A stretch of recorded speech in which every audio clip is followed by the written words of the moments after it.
Here I will demonstrate how to turn on your GPS unit and then how to enter coordinates into your GPS unit.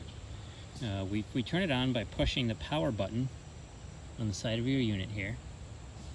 Push it in until you see the Garmin logo.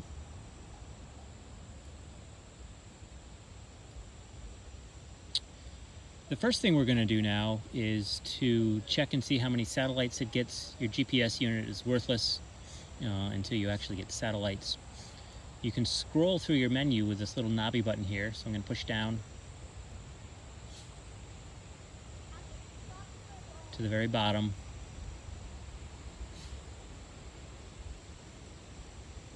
Until I find satellites. This says that we've got 5 satellites with a decent signal and that we're accurate to 8 meters, which for the woods like this, you might not get much better. Sometimes they get down to 3 meters. 7 or 8 meters is reasonable.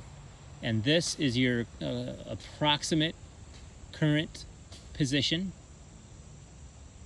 You'll notice that those numbers might change a little bit as the unit perhaps gets a better understanding of where you are.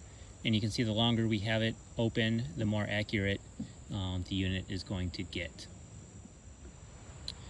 Okay, next what we're going to do is enter a waypoint into the unit. We press the back button here, and we'll get back to the main menu. And perhaps the easiest way to enter a new coordinate is to simply push straight down and hold this little knobby button.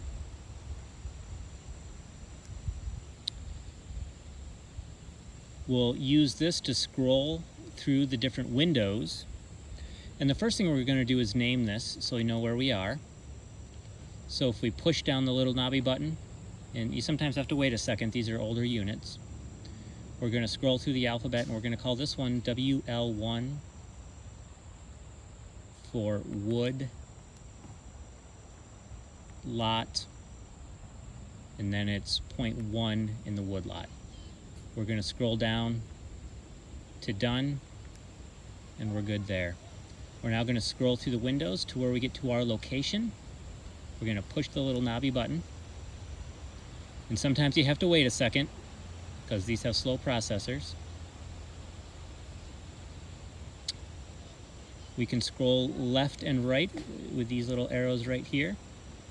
So we're going to enter new coordinates 39.66593.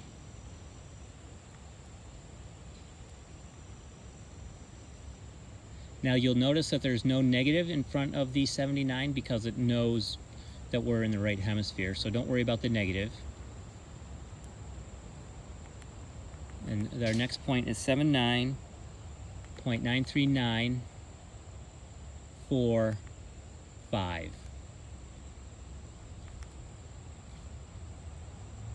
And then done, and then done, and again you might have to wait a second, but sometimes you don't have to.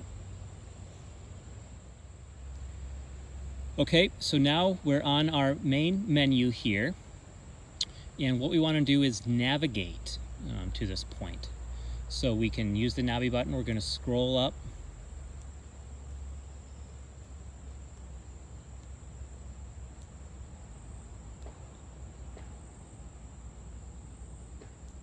until we find where to. Okay. From here, we're going to select waypoints. And from here, we're going to select Wood Lot 1, WL1, the point we just entered. Okay. Holy cow, that doesn't look very helpful, does it? Well, I'll show you how to make it a little bit more helpful. We're going to select Go. And then from this map menu here, I don't find the map very useful at all. So what I like to do is press the back button, go back to the main menu, and go to Compass. From here, it tells you approximately the direction that the item is, and it tells you how close we are. And so next what we'll do is show you how to navigate to that point. Okay, here we are navigating to our point. The GPS unit tells me that we're 49 meters from the point, 50 meters from the point, and that if I was just standing still, the arrow would tell me that it's backwards. An important thing to remember when using the compass to navigate is that this compass is only accurate if you're moving, okay? The distance will be accurate if you're standing still, but the direction is only accurate if you're moving. So let's get going. And we see that this compass quickly changes direction, and that's the direction of the waypoint. I know where this one is.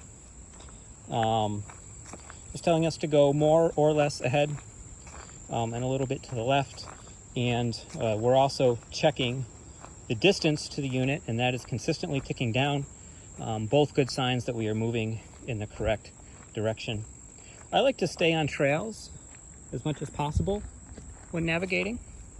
And so what I try to do is wait until the distance ticks down, stops ticking down, and that compass arrow tells me to move almost at a 90-degree angle off the trail. So 23 meters, 22 meters, 21 meters, 20 meters, 20, oh, it's starting to tick back up. Okay. So we're gonna turn around a little bit. Okay. This seems to be the best that we're gonna do. So now it's time to cut off trail a little bit. We're going to continue to pay attention to that distance on the GPS unit and the way the compass is telling us to go. But at this point, looking for these salamander cover boards in particular, it's best to keep your head up, looking around. I got flags on all of these units. We're getting closer and closer, and the arrow says that we should keep going straight ahead, which is what we're doing. And at this point, I can see the orange flag. So we're going to navigate around.